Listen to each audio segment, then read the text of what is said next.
It's not Thursday yet, but I'm up because I passed out at 6 o'clock. I went to bed. I'm like, I'm done. I'm going to sleep. So I came down, and I wasn't going to come down, but I did come down. And I said, let me just diamond paint a little bit. And I put on YouTube, and my friend Tammy is on diamond painting with NMD. And I was like, now I know why I just was felt so restless. And I usually just go in my room and diamond paint, but I came downstairs and I was like, let me do a little bit of quiet snow. So tomorrow morning, Thursday, which will be Thursday in a couple minutes, I could just read the next chapter of Rebecca. And I was getting ready to put something else on to listen to while I diamond paint down here.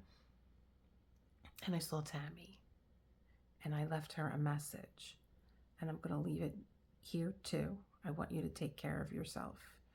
We love you, and we want you to rest. We all have a lot going on during this time of the year, and you are like Superwoman.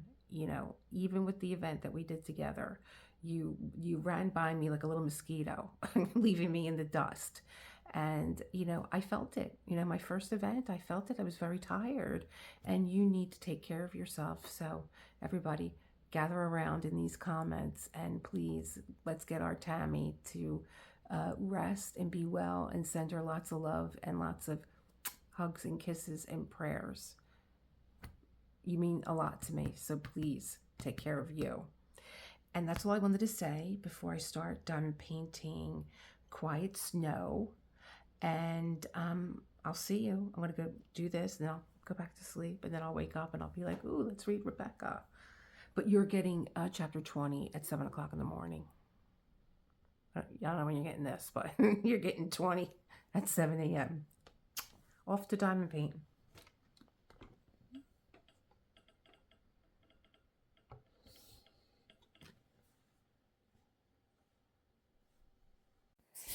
Hi, everybody. Welcome to Elisa Maurier Designs. We're back for another chapter of Rebecca, going into chapter 21. Thank you all for being here. Welcome if you are new. I have a special guest that joins me. This took place, it's now Thursday. Well, this was 11:30 Wednesday evening. I got up and went to bed at 6 p.m. I got up at 11:30, and I was like, I'm going downstairs to diamond paint. And Foofi is a cuddle bug at this time. He's ready to cuddle, and he wants to be next to me, and he's like a totally different cat. He even looks different. So I hope you all liked the questions. I have my journal next to me. I was telling Min, one of the members, a lot of us know Min, I was telling, Min had sent me an email, and she gave me, a few things to think about in the chapter. And I had opened it. It was before Thanksgiving. I opened it and I forgot, and Thanksgiving, yada yada. And she gave me something to think about that I had to post. Really, what it was, the precision at which she was looking at Mrs. Danvers. And I hope you guys got a chance to look at that post. But I was telling Min, when I'm reading and some things are going through my mind, and I don't have time to really think about them so that I could speak about them at the time that I'm recording, and then I go back and edit, and I think of other things, and then I try and get them all together to give the members a reader companion, and to give the general audience just something to think about. But if you're journaling, let me know. I do. I sit with these questions after, and it just enriches the characters for me. You get to think about different perspectives, especially when you join in and you comment. And I am so thrilled how excited you all have been with this book. You can't wait for the next chapter. And you also have, just so many different perspectives. It's so interesting. It makes the book so much better. So thank you. And if you were at my live on Tuesday night that just passed, I want to tell you that you should check out JLeeLee. A lot of us know JLeeLee. She wrenches, which means that she looks over our YouTube when we have lives to make sure nobody gets out of hand, or she's going to lock you up and put you in jail. And so we got into a Kindle discussion, and she gave us so many tips and tricks for our Kindles. And she's an avid reader and has some really interesting books that I'm always looking. I'm always looking. So if you're an avid reader, check her out. I'm going to put her information in the description at JLeeLee. And or either check out the Tuesday Live, check out the conversation. It was a really interesting one. And so, as we say, without any further ado, chapter 21. Maxim went into the little room and shut the door. Robert came in a few minutes afterwards to clear away the tea. I stood up, my back turned to him so that he should not see my face. I wondered when they would begin to know, on the estate, in the servants' hall, in Kerith itself. I wondered how long it took for news to trickle through. I could hear the murmur of Maxim's voice in the little room beyond. I had a sick, expectant feeling at the pit of my stomach. The sound of the telephone ringing seemed to have woken every nerve in my body. I sat there on the floor beside Maxim in a sort of dream, his hand in mine, my face against his shoulder. I had listened to his story, and part of me went with him like a shadow in his tracks. I, too, had killed Rebecca. I, too, had sunk the boat there in the bay. I had listened beside him to the wind and water. I had waited for Mrs. Danvers knocking on the door. All this I had suffered with him, all this and more beside. But the rest of me sat there on the carpet, unmoved and detached, thinking and caring for one thing only, repeating a phrase over and over. He did not love Rebecca. He did not love Rebecca. Now at the ringing of the telephone, these two selves merged and became one again.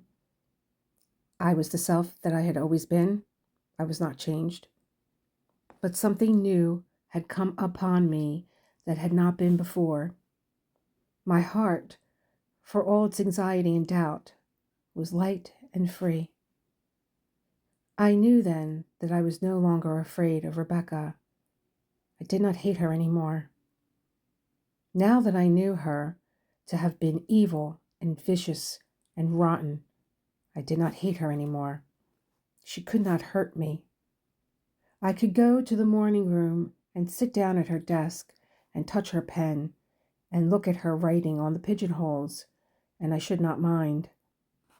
I could go to her room in the west wing, stand by the window as I had done this morning, and I should not be afraid. Rebecca's power had dissolved into the air like the mist had done. She would never haunt me again. She would never stand behind me on the stairs, sit beside me in the dining room, lean down from the gallery and watch me standing in the hall. Maxim had never loved her. I did not hate her any more. Her body had come back. Her boat had been found with its queer prophetic name, JLeeLee, but I was free of her forever. I was free now to be with Maxim, to touch him and hold him and love him. I would never be a child again. It would not be I any longer. It would be we. It would be us. We would be together. We would face this trouble together, he and I. Captain Cyril and the diver and Frank and Mrs. Danvers and Beatrice and the men and women of Kerith reading their newspapers. Could not break us now. Our happiness had not come too late. I was not young anymore. I was not shy. I was not afraid. I would fight for Maxim. I would lie and perjure and swear. I would blaspheme and pray. Rebecca had not won. Rebecca had lost. Robert had taken away the tea, and Maxim came back into the room. It was Colonel Julian, he said. He's just been talking to Cyril. He's coming out with us to the boat tomorrow. Cyril has told him. Why Colonel Julian? Why? I said. He's the magistrate for Kerith. He has to be present. What did he say? He asked me if I had any idea whose body it could be. What did you say? I said I did not know. I said we believed Rebecca to be alone. I said I did not know of any friend. Did he say anything after that? Yes. What did he say? He asked me if I thought it possible that I made a mistake when I went up to Edgecombe. He said that? He said that already? Yes. And you? I said it might be possible. I did not know. He'll be with you then tomorrow when you look at the boat? He and Captain Cyril and a doctor? Inspector Welsh, too. Inspector Welsh? Yes. Why? Why Inspector Welsh? It's the custom when a body has been found. I did not say anything. We stared at one another. I felt a little pain come again at the pit of my stomach. They may not be able to raise the boat, I said. No. They couldn't do anything then about the body, could they? I don't know, he said. He glanced out of the window. The sky was white and overcast as it had been when I came away from the cliffs. There was no wind, though.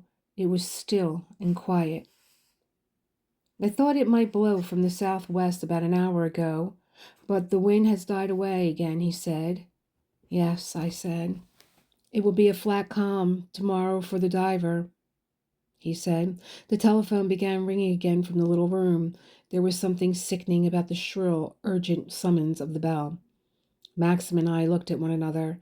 Then he went into the room to answer it, shutting the door behind him as he had done before. The queer, nagging pain had not left me yet. It returned again with greater force with the ringing of the bell. The feel of it took me back across the years to my childhood. This was the pain I had known when I was very small, and the maroons had sounded in the streets of London, and I had sat, shivering, not understanding, under a little cupboard beneath the stairs. It was the same feeling, the same pain. Maxim came back into the library. It's begun, he said slowly. What do you mean? What's happened? I said, growing suddenly cold. It was a reporter, he said. The fellow from the County Chronicle. Was it true, he said, that the boat belonging to the late Mrs. De Winter had been found? What did you say? I said, yes, a boat had been found, but that was all we know. It might not be her boat at all. Was that all he said? No. He asked if I could confirm the rumor that a body had been found in the cabin. No. Yes, someone must have been talking. Not Cyril, I know that. The diver, one of his friends. You can't stop these people. The whole story will be all over Kerrith by breakfast time tomorrow. What did you say about the body? I said I did not know. I had no statement to make, and I should be obliged if he did not ring me up again. You will irritate them. You will have them against you. I can't help that. I don't make statements to newspapers. I won't have those fellows ringing up and asking questions. We might want them on our side. If it comes to fighting, I'll fight alone. I don't want a newspaper behind me. The reporter will ring up someone else. He will get on to Colonel Julian or Captain Cyril. He won't get much change out of them, said Maxim. If only we could do something. All these hours ahead of us, and we sit here idle, waiting for tomorrow. There's nothing we can do, said Maxim. We went on sitting in the library. Maxim picked up a book, but I know he did not read. Now and again I saw him lift his head and listen, as though he heard the telephone again. But it did not ring again. No one disturbed us. We dressed for dinner as usual. It seemed incredible to me that this time last night I had been putting on my white dress, sitting before the mirror at my dressing table, arranging the curled wig. It was like an old, forgotten nightmare, something remembered months afterwards with doubt and disbelief. We had dinner. Frith served us, returned from his afternoon. His face was solemn, expressionless. I wondered if he had been to Kerrith, if he had heard anything. After dinner, we went back again to the library. We did not talk much. I sat on the floor at Maxim's feet, my head against his knees. He ran his fingers through my hair, different from his old, abstracted way. It was not like stroking Jasper anymore. I felt his fingertips on the scalp of my head. Sometimes he kissed me. Sometimes he said things to me. There were no shadows between us anymore, and when we were silent, it was because the silence came to us of our own asking. I wondered how it was I could be so happy when our little world about us was so black. It was a strange sort of happiness, not what I had dreamt about or expected. It was not the sort of happiness I had imagined in my lonely hours. There was nothing feverish or urgent about this. It was a quiet, still happiness. The library windows were wide open, and when we did not talk or touch one another, we looked out at the dark, dull sky.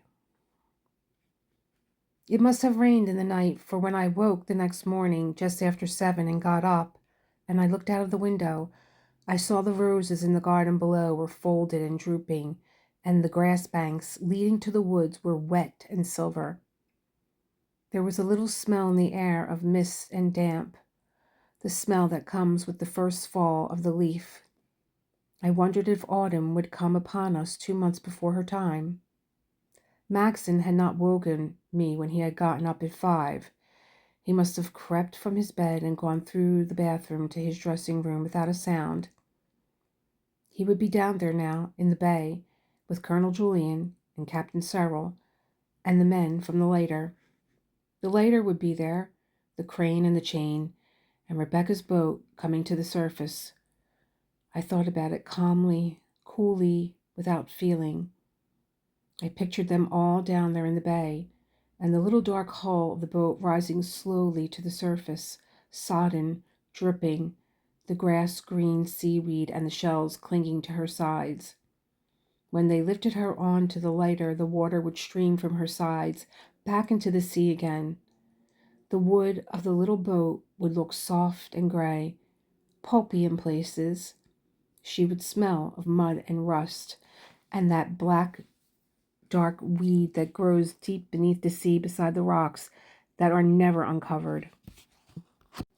Perhaps the name board still hung upon her stern, Je Reviens, the lettering green and faded, the nails rusted through, and Rebecca herself was there, lying on the cabin floor. I got up and had my bath and dressed and went down to breakfast at 9 o'clock as usual. There were a lot of letters on my plate, letters from people thanking us for the dance, and I skimmed through them. I did not read them at all. Frith wanted to know whether to keep the breakfast hot for Maxim. I told him I did not know when he would be back. He had to go out very early, I said. Frith did not say anything. He looked very solemn, very grave. I wondered again if he knew. After breakfast, I took my letters along to the morning room. The room smelled dusty. The windows had not been opened. I flung them wide, letting in the cool, fresh air. The flowers on the mantelpiece were drooping, many of them dead. The petals lay on the floor. I rang the bell, and Maud, the under-housemaid, came into the room. "This room has not been touched this morning," I said. "Even the windows were shut, and the flowers are dead. Will you please take them away?" She looked nervous and apologetic. "I'm very sorry, madam," she said. She went to the mantelpiece and took the vases. "Don't let it happen again," I said. "No, madam," she said. She went out of the room, taking the flowers with her. I had not thought it would be so easy to be severe. I wondered why it had seemed hard for me before. The menu of the day lay on the writing desk.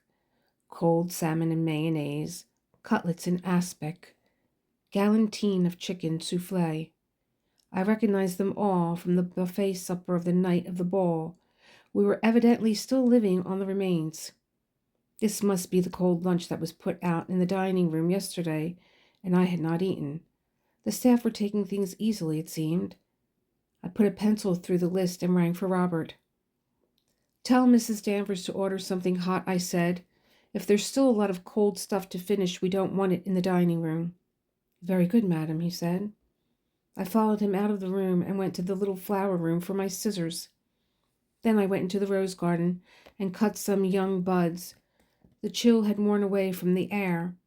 It was going to be as hot and airless as yesterday had been. I wondered if they were still at the bay or whether they had gone back to the creek in Kerrith Harbor. Presently I should hear. Presently Maxim would come back and tell me. Whatever happened, I must be calm and quiet. Whatever happened, I must not be afraid. I cut my roses and took them back into the morning room. The carpet had been dusted and the fallen petals removed. I began to arrange the flowers in the vases that Robert had filled with water. When I had nearly finished, there was a knock on the door. "Come in." It was Mrs. Danvers. She had the menu list in her hand. She looked pale and tired. There were great rings around her eyes. "Good morning, Mrs. Danvers." "I don't understand," she began. "Why you sent the menu out and the message by Robert? Why did you do it?" I looked across at her, a rose in my hand. "Those cutlets and the salmon were sent in yesterday," I said. "I saw them on the sideboard. I should prefer something hot today. If they won't eat the cold in the kitchen, you had better throw the stuff away. So much waste goes on in this house anyway, that a little more won't make a difference." She stared at me. She did not say anything. I put the rose in the vase with the others. "Don't tell me you can't think of anything to give us, Mrs. Danvers. You must have menus for all occasions in your room." "I'm not used to having messages sent to me by Robert. If Mrs. De Winter wanted anything changed, she would ring me personally on the house telephone." "I'm afraid it does not concern me very much what Mrs. De Winter used to do. I am Mrs. De Winter now, you know, and if I choose to send a message by Robert, I shall do so." Just then Robert came into the room. "The County Chronicle on the telephone, madam," he said. "Tell the County Chronicle I'm not at home," I said. "Yes, madam." He went out of the room. "Well, Mrs. Danvers, is there anything else?" She went on staring at me. She did not say anything. "If you have nothing else to say, you had better go and tell the cook about the hot lunch," I said. "I'm rather busy." "Why did the County Chronicle want to speak to you?" she said. "I haven't the slightest idea, Mrs. Danvers." "Is it true? The story Frith brought back with him from Kerrith last night? That Mrs. De Winter's boat has been found? Is there such a story? I'm afraid I don't know anything about it." "Captain Searle, the Kerrith Harbor master, called here yesterday, didn't he? Robert told me. Robert showed him in. Frith says the story in Kerrith is that the diver who went down about the ship there in the bay found Mrs. De Winter's boat." "Perhaps so," I said. "You had better wait until Mr. De Winter himself comes in and ask him about it." "Why was Mr. De Winter up so early?" "That was Mr. De Winter's business," I said. She went on staring at me. "Frith said the story goes that there was a body in the cabin of the little boat," she said. "Why would there be a body there? Mrs. De Winter always sailed alone." "It's no use asking me, Mrs. Danvers. I don't know any more than you do." "Don't you?" She kept on looking at me. I turned away. I put the vase back on the table by the window. "I will give the orders about the lunch." She waited a moment. I did not say anything. Then she went out of the room. She can't frighten me any more, I thought. She has lost her power along with Rebecca. Whatever she said or did now, it could not matter to me or hurt me. I knew she was my enemy, and I did not mind. But if she should learn the truth about the body in the boat and become Maxim's enemy too, what then? I sat down in the chair. I put the scissors on the table. I did not feel like doing any more roses. I kept wondering what Maxim was doing. I wondered why the reporter from the County Chronicle had rung us up again. The old sick feeling came back inside me. I went and leaned out the window. It was very hot. There was thunder in the air. The gardeners began to mow the grass again.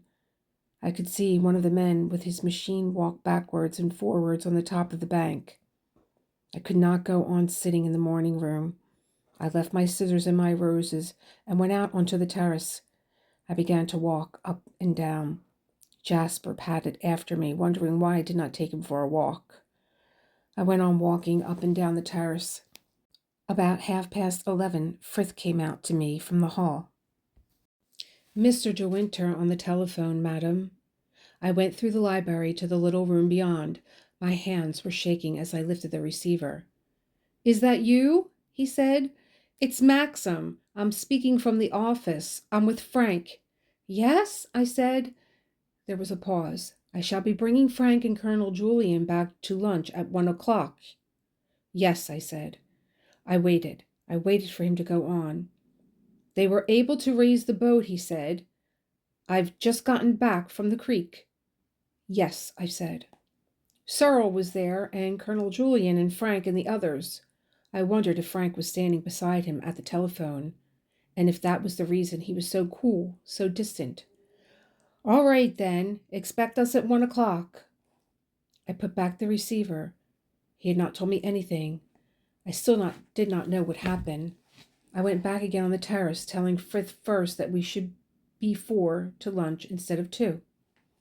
An hour dragged past, slow, interminable. I went upstairs and changed into a thinner frock. I came down again. I went and sat in the drawing room and waited. At 5 minutes to 1, I heard the sound of a car in the drive and the voices in the hall. I patted my hair in front of the looking glass. My face was very white. I pinched some color into my cheeks and stood up waiting for them to come into the room. Maxim came in, and Frank and Colonel Julian. I remembered seeing Colonel Julian at the ball, dressed as Cromwell. He looked shrunken now, different, a smaller man altogether. "How do you do?" he said. He spoke quietly, gravely, like a doctor. "Ask Frith to bring the sherry," said Maxim. "I'm going to wash." "I'll have a wash too," said Frank. Before I rang the bell, Frith appeared with the sherry. Colonel Julian did not have any. I took some to give me something to hold. Colonel Julian came and stood beside me by the window. "This is a most distressing thing, Mrs. De Winter. I do feel for you and your husband most acutely." "Thank you," I said, and began to sip my sherry.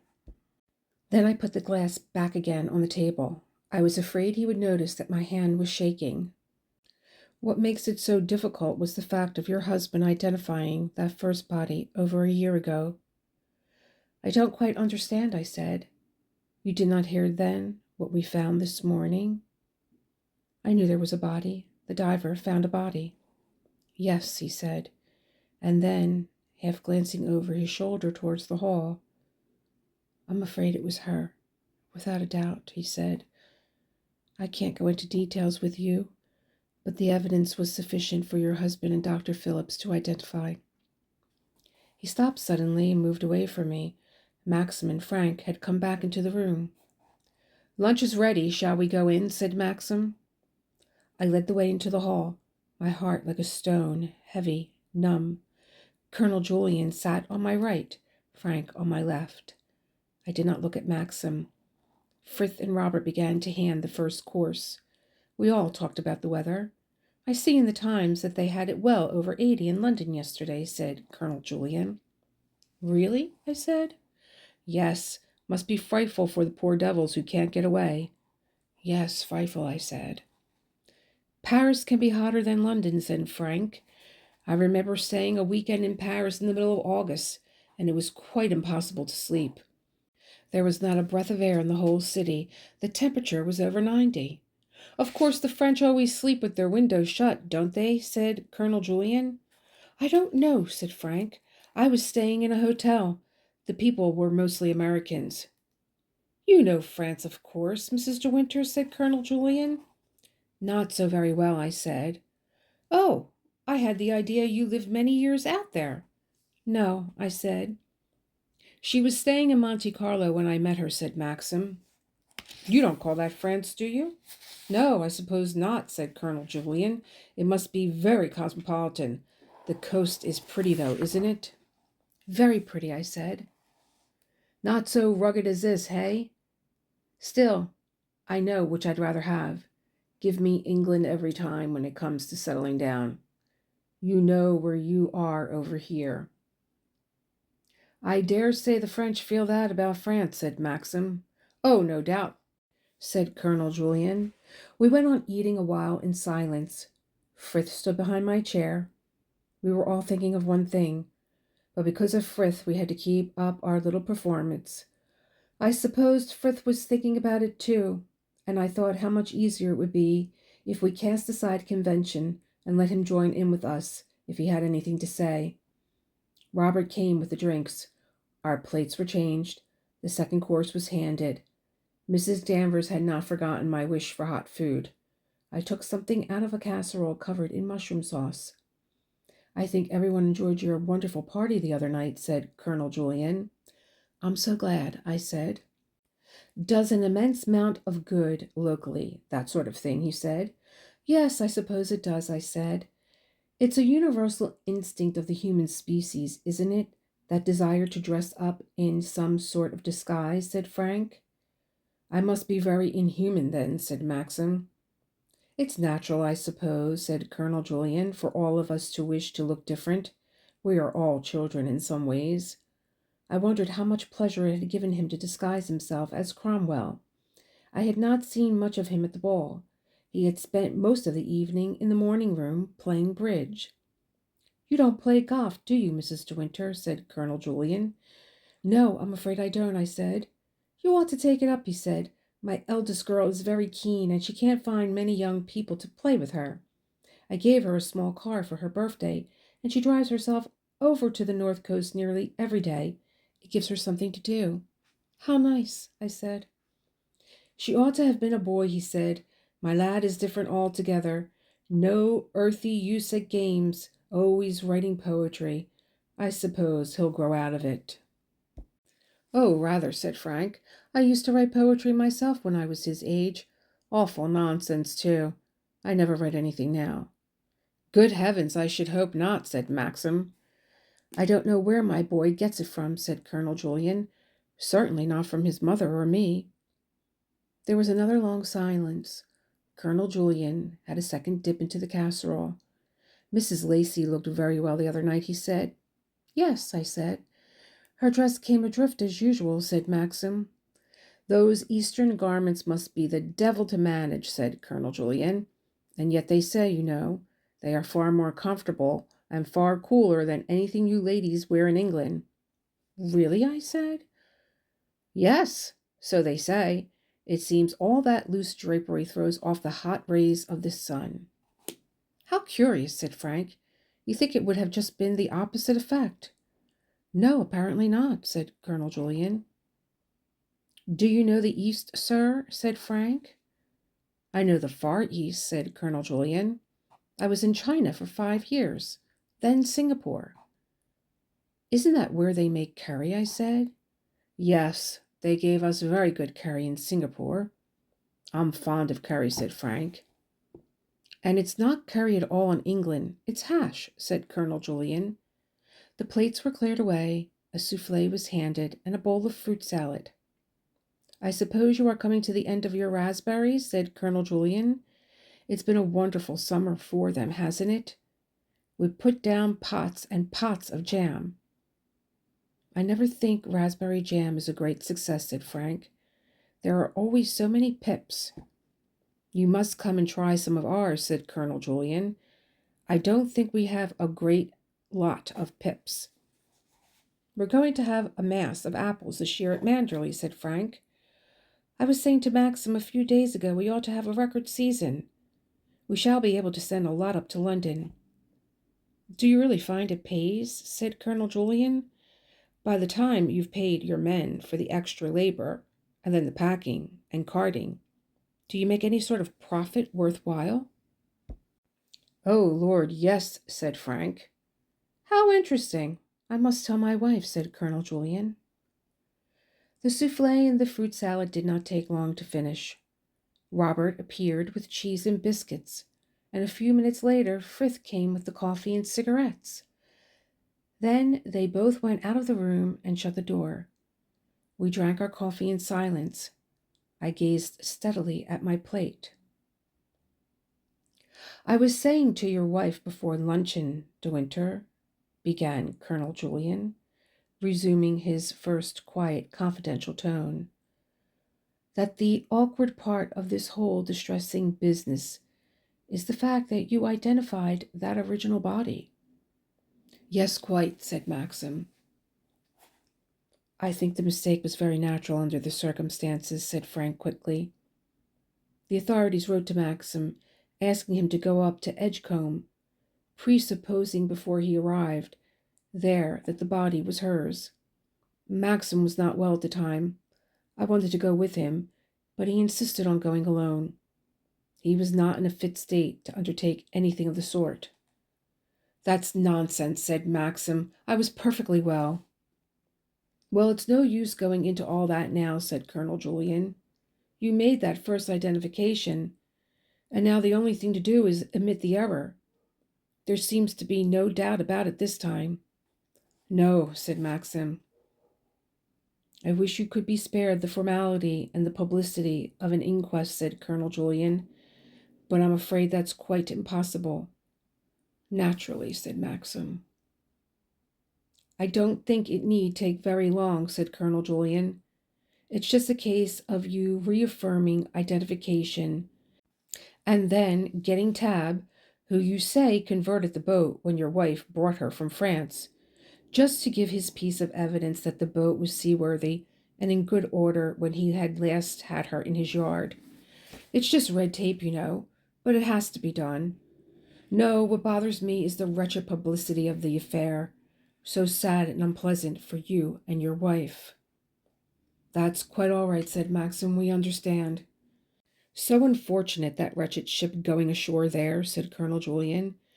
But for that, the whole matter would have rested in peace. Yes, said Maxim. The only consolation is that now we know poor Mrs. De Winter's death must have been swift and sudden, not the dreadful, slow, lingering affair we all believed it to be. There can have been no question of trying to swim. None, said Maxim.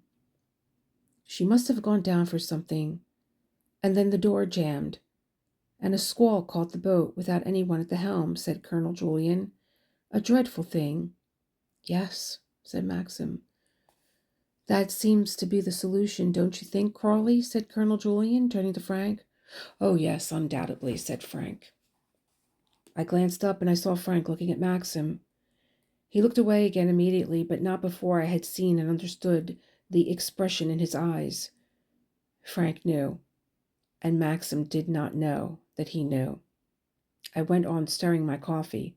My hand was hot, damp. I suppose sooner or later we all make a mistake in judgment, said Colonel Julian, and then we are for it. Mrs. De Winter must have known how the wind comes down like a funnel in that bay, and that it was not safe to leave the helm of a small boat like that. She must have sailed alone over that spot scores of times. And then the moment came. She took a chance, and the chance killed her. It's a lesson to all of us. Accidents happen so easily, said Frank, even to the most experienced people. Think of the number killed out hunting every season. Oh, I know. But then it's the horse falling generally that lets you down. If Mrs. De Winter had not left the helm of her boat, the accident would never have happened. An extraordinary thing to do. I must have watched her many times in the handicap race on Saturdays from Kerrith, and I never saw her make an elementary mistake. It's the sort of thing a novice would do. In that particular place, too, just by the ridge. It was very squally that night, said Frank. Something may have happened to the gear. Something may have jammed, and then she slipped down for a knife. Of course. Well, we shall never know. And I don't suppose we should be any the better for it if we did. As I said before, I wish I could stop this inquest, but I can't. I'm trying to arrange it for Tuesday morning, and it will be as short as possible. Just a formal matter. But I'm afraid we shan't be able to keep the reporters out of it. There was another silence. I judged the time had come to push back my chair. "Shall we go into the garden?" I said. We all stood up, and then I led the way to the terrace. Colonel Julian patted Jasper. "He's grown into a nice-looking dog," he said. "Yes," I said. "They make nice pets," he said. "Yes," I said. We stood about for a minute. Then he glanced at his watch. "Thank you for your most excellent lunch," he said. "I have rather a busy afternoon in front of me, and I hope you will excuse me dashing away." "Of course," I said. "I'm so very sorry this should have happened. You have all my sympathy. I consider it's almost harder for you than for your husband. However, once the inquest is over, you must both forget about all of it." "Yes," I said. "Yes, we must try to." "My car is here in the drive. I wonder whether Crawley would like a lift. Crawley, can I drop you at your office if it's any use?" "Thank you, sir," said Frank. He came and took my hand. "I shall be seeing you again," he said. "Yes," I said. I did not look at him. I was afraid he would understand my eyes. I did not want him to know that I knew. Maxim walked with them to the car. When they had gone, he came back to me on the terrace. He took my arm. We stood looking down at the green lawns towards the sea and the beacon on the headland. "It's going to be all right," he said. "It's quite calm, quite confident. You saw how Julian was at lunch," said Frank. "There won't be any difficulty at the inquest. It's going to be all right." I did not say anything. I held his arm tightly. "There was never any question of the body being someone unknown," he said. "What we saw was enough for Dr. Phillips even to make the identification alone without me. It was straightforward, simple. There was no trace of what I'd done. The bullet had not touched the bone."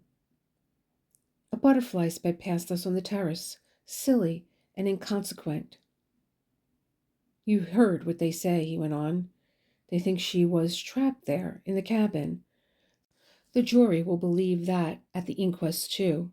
Phillips will tell them so." He paused. Still, I did not speak. "I only mind for you," he said. "I don't regret anything else. If it had to come all over again, I should not do anything different. I'm glad I killed Rebecca. I shall never have any remorse for that. Never, never. But you? I can't forget what it has done to you. I was looking at you, thinking of nothing else all through lunch. It's gone forever, that funny, young, lost look that I loved. It won't come back again.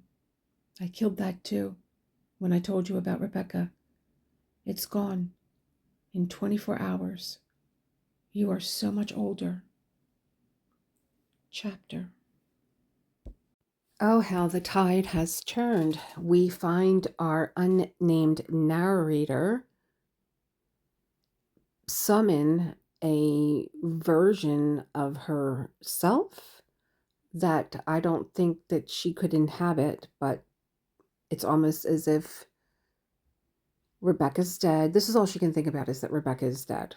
You know, she's dead. Maxim never loved her, and that's all that matters in her little world. And it's almost as if she's beginning to incorporate or turn. I hope she's not going to turn into Rebecca, but let's keep on. As for Maxim, we don't have any remorse. He did not kill an innocent woman. He killed a woman who was consuming him with, her immoral ways and deceit and being pregnant and wanting to pass this child off as his, who would eventually inherit Manderley, was the breaking point for Maxim. Now, even with all that, and we discussed this yesterday, I do not think that he is innocent. He may not have killed an innocent woman. She lacked a lot, Rebecca, but he was worse than her. He killed her. He killed her. And so I don't think him innocent in this whole story. And I also don't think much of our unnamed narrator, again, young and immature and I don't know. Young women tend to have their head uh, confused with difficult men like this, tortured, tormented souls that they think that they're going to change or they're going to love into um, being a prince. Um, Marjorie left a little message stating just this under, chapter 20 commentary. She was a little fiery at the fact that what is wrong with our unnamed narrator. Your husband just admitted that he killed his ex-wife, and all you can think about is that you love him, and what makes you think he won't do that to you too. I think we can ponder um, why Maxim doesn't feel any guilt and why he feels relief, and why all of a sudden the love bombing. Are they all narcissists in this in this novel? The love bombing of our unnamed narrator. What's that about? Is he giving her now what she's wanted for the past 4 or 5 months in a way to control the narrative? I am hoping that Maurier makes it clear that our unnamed author is playing a dangerous game, because power gained by someone's downfall in her mind, Rebecca is no longer a ghost that haunts her. So gaining power in someone else's downfall is fragile, and power through imitation is also dangerous.